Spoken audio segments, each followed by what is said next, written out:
असलामुअलैकुम दोस्तों, तुसी वेख रहे हो पाक पंजाब टीवी ते मैं हाँ तुहाडा दोस्त अब्दुल वाहिद। दोस्तों माशाअल्लाह ये अपने शहर आरफ वाले शहर तो 4 किलोमीटर फासला मेन रोड जड़ा कि आरफ वाले शहर तो जा रहा है चीचा वतनी, पहले त्रिखनी आड़ा अगे चीचा वतनी। दोस्तों आरफ वाले शहर तो 4 किलोमीटर फासला, इत्थे एक दोस्त दी 80 एकड़ ज़मीन है ते 80 एकड़ ज़मीन च माशाअल्लाह लगे हुए ने पौधे, जिंदे विच तकरीबन कोई 1500 पौधा है फ्लैक्स का, 1500 फ्लैक्स ते तकरीबन कोई 200-250 है बोतल पाम, 200-250 बोतल पाम ते 1500 फ्लैक्स।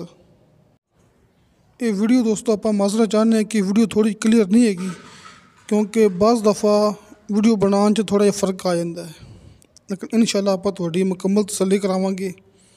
जो छोटा पौधा है वो तकरीबन 1500 है जड़ा फ्लैक्स का है, जड़ा वड्डा पौधा है वो 200-250 है जड़ा कि बोतल पाम का है। दोस्तों जड़ा वड्डा पौधा है बोतल पाम का जड़ा तकरीबन कोई 200-250 पौधा है वो सस्ता है, उनकी डिमांड की है मालिक ने फी पौधे की 3000 रुपया। वड्डे पौधे की डिमांड हैगी है एक पौधे की 3000 रुपया, जड़ा तकरीबन कोई 200-250 पौधा है। दोस्तों जड़ा छोटा पौधा है जड़ा तकरीबन कोई 1500 पौधा है, उनकी डिमांड की है फी पौधे की 15000 रुपया। दोस्तों वड्डा पौधा जड़ा कि बोतल फ्लैक्स है उनकी डिमांड हैगी 3000, जड़ा छोटा पौधा है जड़ा कि फ्लैक्स का है उनकी डिमांड हैगी 15000 फी पौधे की। तो भरावां नूं मैं दस चुकिया कि छोटा पौधा तकरीबन कोई 15000 है तो वड्डा पौधा तकरीबन कोई 250 है। किसी मेरे दोस्त ने खरीदने होण दोस्तों अपना WhatsApp number and call number तुहानूं भरावां नूं सामने स्क्रीन पर मिल जाएगा। अपना ऑफिस है आरफ वाला शहर कुमारा वाला चौक। इस तो इलावा दोस्तों तुहानूं नंबर अपने नीचे डिस्क्रिप्शन विच भी मिल जाएंगे। इस तो इलावा दोस्तों जी 80 एकड़ ज़मीन है जिंदे विच पौधा लग्या होया है, ये मालिक ने देनी ठेके वास्ते। दोस्तों पौधे सेल करने का मकसद खास यही है कि ज़मीन खाली करके मालिक ने देनी है ठेके वास्ते। किसी मेरे दोस्त ने ज़मीन ठेके ते लेनी होवे, इनका ठेका है फी एकड़ का 1 लाख रुपया, तो यह ज़मीन का साल का नहरी पानी माशाअल्लाह साल का नहरी पानी जड़ा कि 9 घंटे फी मरबा। दोस्तों 9 घंटे फी मरबा कि इनका पानी है नहरी पानी माशाअल्लाह बहुत ज़्यादा है।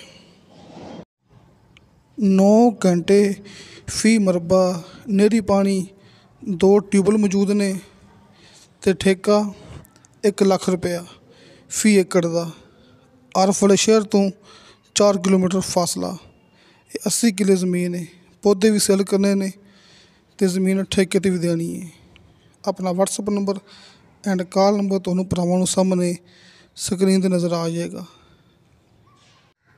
इस तो इलावा किसी मेरे दोस्त ने कोई चीज़ भी खरीदनी हो इत्थे आरफ वाले आस पास ज़राई ज़मीन, ठेके वास्ते ज़मीन,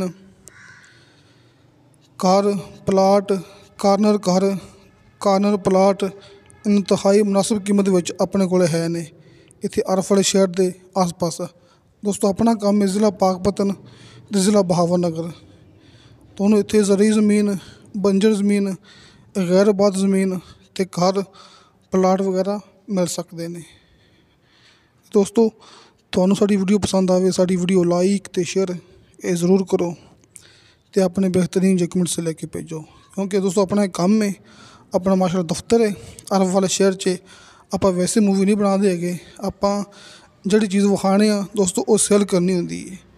इंशाअल्लाह ताला मिलांगे अगली वीडियो ते। खुदा हाफिज़।